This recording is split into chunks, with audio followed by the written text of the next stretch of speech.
Micro NASDAQ contract to MNQ is the most traded futures product by retail traders right now, and most traders have no idea how much risk there actually is.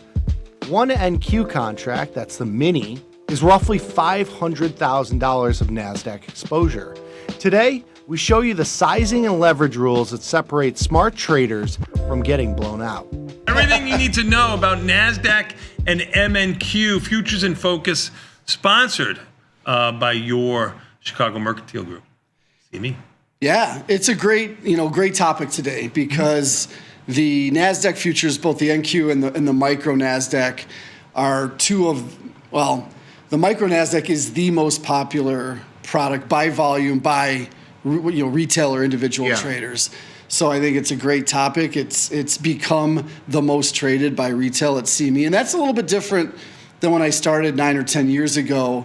We saw more activity from retail in the S&P, but it's since kind of moved into the NASDAQ. And we do a lot of retail business, and obviously in the ES and MES as well.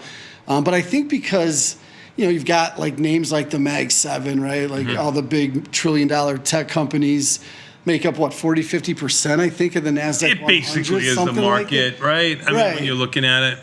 So those names are in the news, right? So people see them, and it moves. Yeah, it has a little bit of data, it moves. It's bigger. So it's been a great product for us. The Micro in particular, I think we're going to get into it, but the mini, which isn't really a mini anymore, is a $500,000 contract, right? $500,000 worth of NASDAQ. That's a lot of exposure for a lot of individuals. Cool. Yep. You're right. Good job. First slide, please. Yeah. All right, what do we got here? Contract specifications. Yeah, we just kind of talked about that, right? As everyone knows, futures have a multiplier. The multiplier in the mini is $20. So at $25,000, like I said, that's a $500,000 contract. Notional for one size, contract, right? for notional size, right? So in other words, if you have one E-mini on, you have $500,000 worth of NASDAQ exposure. Yeah, people don't realize how much leverage you're getting. Right. You know what I mean? So think about it. You have a $250,000 account. You just doubled your leverage. Right.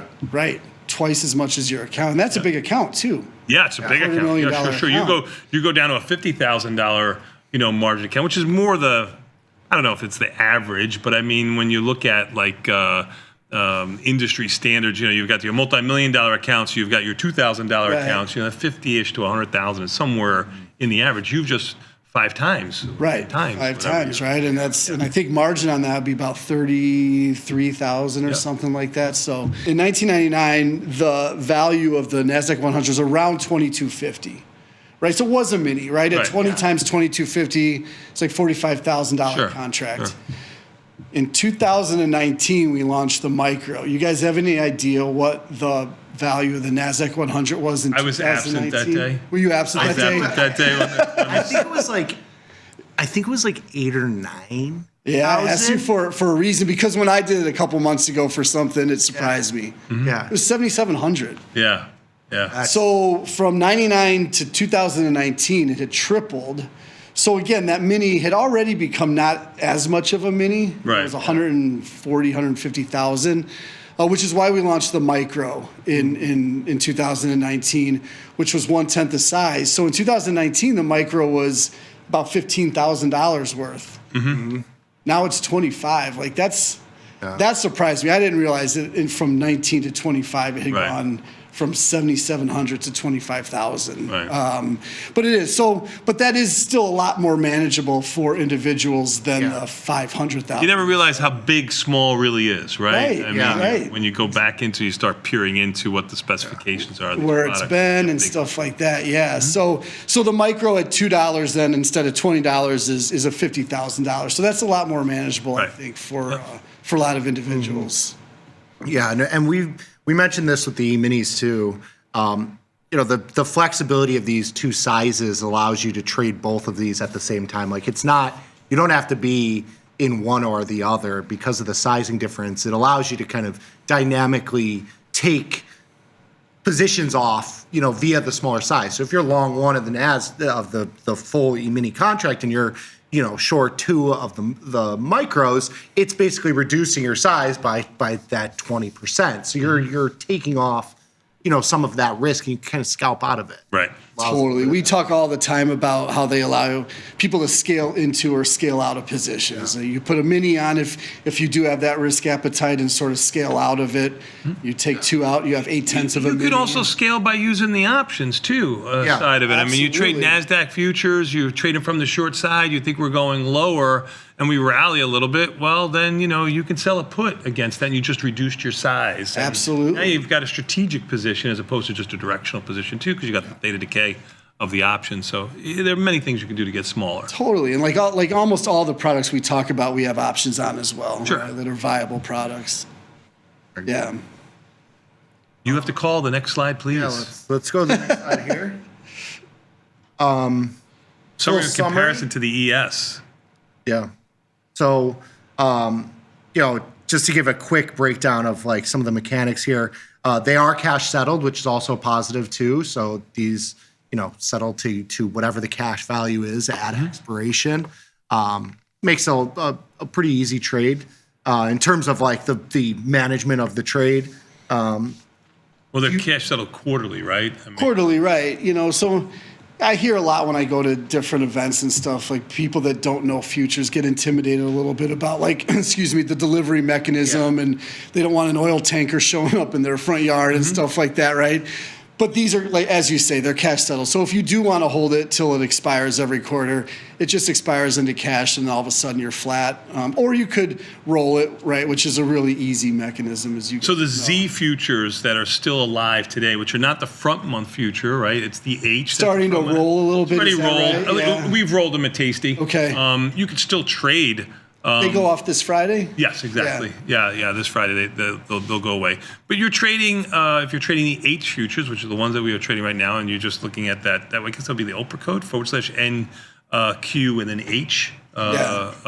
You're trading a future now that's going to be for the next 90 days or so, right? I mean, 90 plus days. Right. So there's nothing you have to do to that future for the next 90 days. So you're worrying about something that's going to happen months in advance. Exactly. And if you are still, then at that point it turns into cash, right? And it just turns into cash. Yeah. But if you are like long the DEES right now, and you want to keep that exposure, that rolling mechanism is really easy, right? You just do a spread transaction. You could trade it in one at Tasty Trade. You could trade it in one click, and it trades inside. That was the point I was going to make. Is that we have market makers making prices on that spread itself, which is even a more efficient execution of that trade. It's half a tick or a quarter of a tick or something like that in most cases. Right. Yeah. And those market makers compete with each other on the roll, right? So it stays.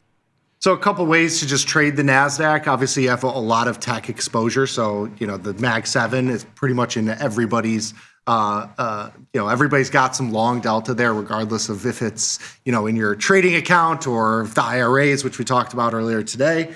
But NASDAQ, great way to get exposure there and hedge positions or speculate, add some speculation on those positions as well. You can trade them directly around earnings and stuff like that. I mean, this is what's moving. But you see vol kind of spikes in all of the tech stock options, right? Not just NVIDIA, because they look at it as such a bellwether for technology. In some ways, I kind of like the NASDAQ future as you head into an NVIDIA earnings, because you don't know that Microsoft is going to move because of NASDAQ reportings, but vol spikes in that.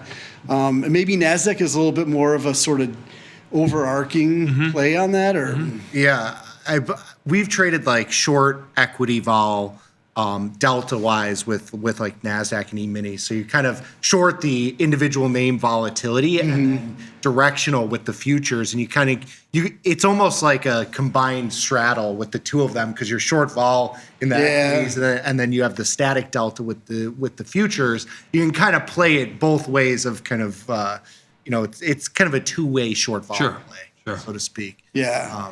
But I think that's just, I think you underscore like the point that there's so many different ways that you can use this instrument. It's got a really high, probably approaching 90 to 95% correlation with those stocks, with those 7 stocks. And because of that, you can get real creative, I think, with this future. Yeah. Yep. And the margin requirement on the micro is like $2,000. I think it's a little higher right now. Just over, I think. I think it's around 3 actually at the moment. Just over. Yep. Yeah. Yep. Just about. Exactly right. But yeah. So, but what that means that for let's call it around $3,000, you get exposure to $50,000 worth of the NASDAQ. So again, we call that capital efficient. But at the end of the day, that's also, as we all know, that's leverage, right? And we never talk about leverage without talking about both sides of leverage. Sure. Yeah. Well, you couldn't afford to go out and just buy them all or sell them all, and the futures got to be the most. I mean, listen, what moves the market more? What moves the market first? I mean, it's always the futures. I mean, they basically trade 24/5, right? I mean, 24 hours a day or 23 and a half. 23, right? We open at 5 p.m. Chicago time on Sunday night. We're open till 4 p.m. Friday afternoon with a 1-hour break between 4 and 5. 23/5 Central time, yeah. You said it better than I did, but I've considered them basically 24 hours a Yeah. day. Even when it's between that time, between 4 and 5, I'm still looking and waiting for them to open, right? And they usually, I mean, not too much happens in that hour in between. They usually open within a couple of points. When you get some of the earnings, the big tech earnings, that's when you can. But they're open into that Until 4. So usually that's going to come out by 3:30ish, 3:15, or 3 o'clock to 3:30 Central Standard Time. We're talking right now. So the futures trade all the way up to 4. So you usually get that move. But you're right. Yeah, when that happens, You can, right? Yep.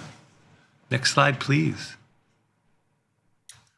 So this one we just put together of just talking about how you can trade trade futures in your account here. So you could trade around, earnings events, macro events. We were talking about the NASDAQ this morning with the non-farm payroll numbers that we got out there. Obviously, the size of these two products are the key difference. Larger size with the NASDAQ versus the micro, a little bit smaller size there. But just to give you a quick little, couple steps to trade around here for the NASDAQ.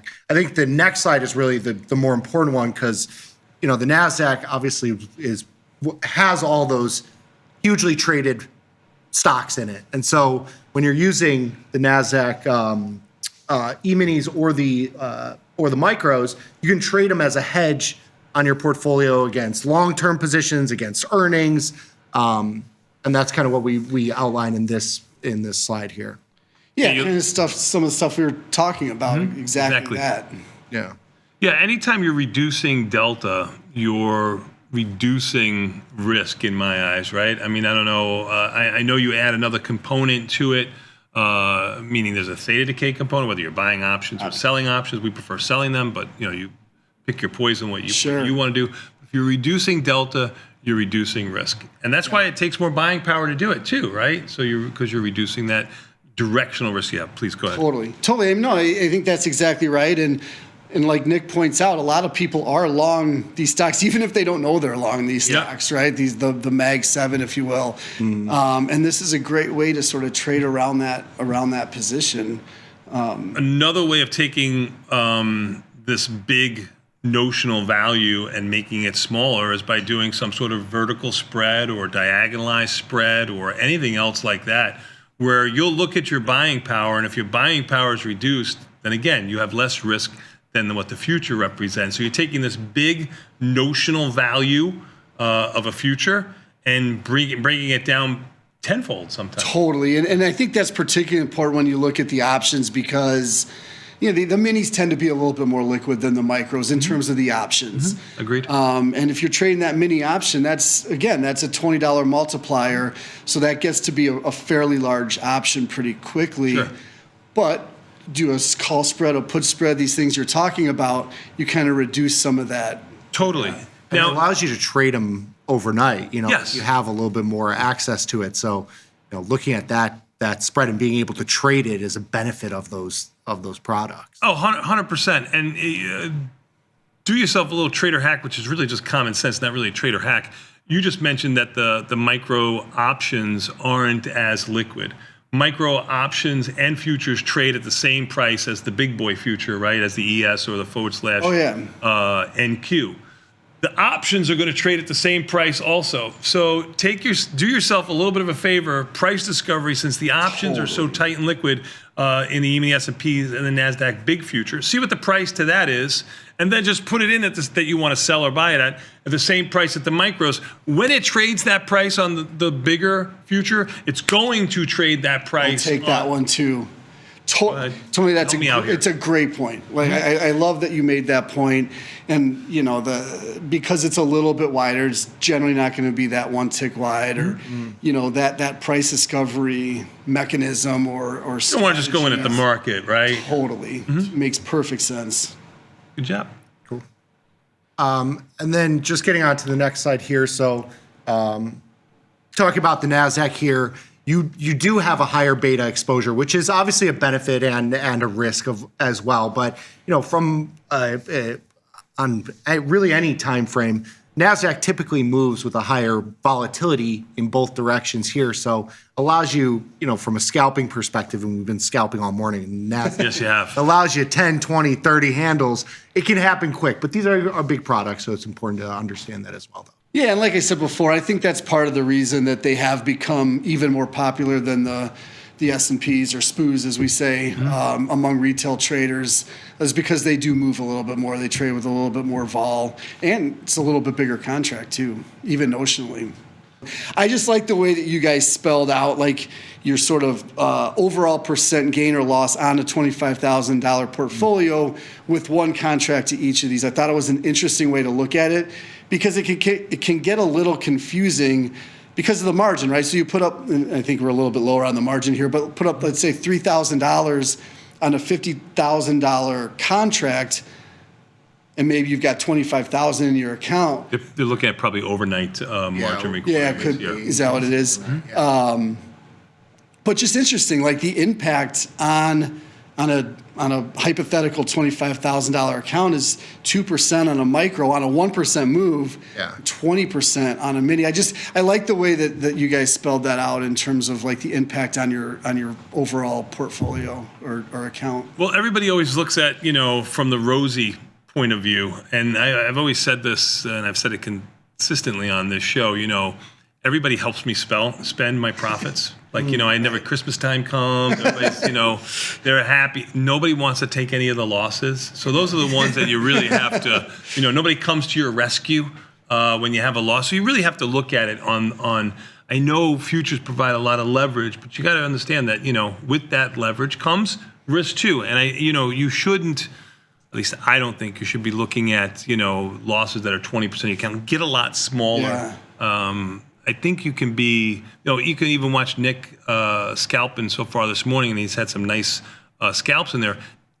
Almost every one of them was a loss after you put it on. At some point in the trade. So 50-50 shot, you should expect. Yeah. Well, you would think at 50-50 shot, you'd have some that would go your way at least one time. When you come maybe from a perspective of like stock trading, and you buy NVIDIA at, 180, and it goes up to 200, you kind of know intuitively what the percent gain on your portfolio is. And here, you've got to take that leverage into account. So I think this spells it out really nicely.